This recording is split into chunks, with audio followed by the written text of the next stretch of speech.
ఇప్పుడు అందరూ ఏమంటున్నారు మరి మిమ్మల్ని చూసి? నువ్వెప్పుడు మారినవరా, నువ్వెప్పుడు మారావురా అంటున్నారా? కన్నీరు కార్చాడు.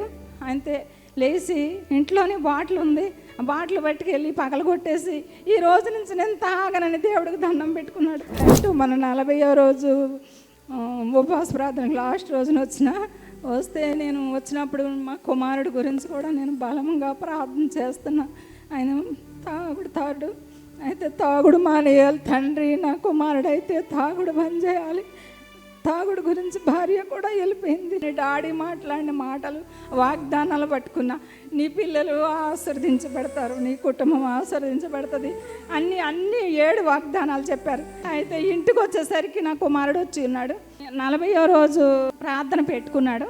వింటున్నాడు అనమాట. వింటుంటే ప్రార్థన వింటుంటే ఆయనకి ఏమనిపించిందో నాకు తెలియదు, కానీ కన్నీరు కార్చాడు. అంతే, లేచి ఇంట్లోనే బాటిల్ ఉంది, ఆ బాటిల్ పట్టుకెళ్ళి పగలగొట్టేసి ఈ రోజు నుంచి నేను తాగనని దేవుడికి దండం పెట్టుకున్నాడు. ఆ రోజు నుంచి మందు ముట్టలేదు అసలు. ఇప్పుడు ఎలా ఉన్నారు మీరు? ఫ్రెష్ ఉన్నది, ఏం లేదు అసలు. ఆలోచనే లేదు, తాగే ఆలోచన లేదు.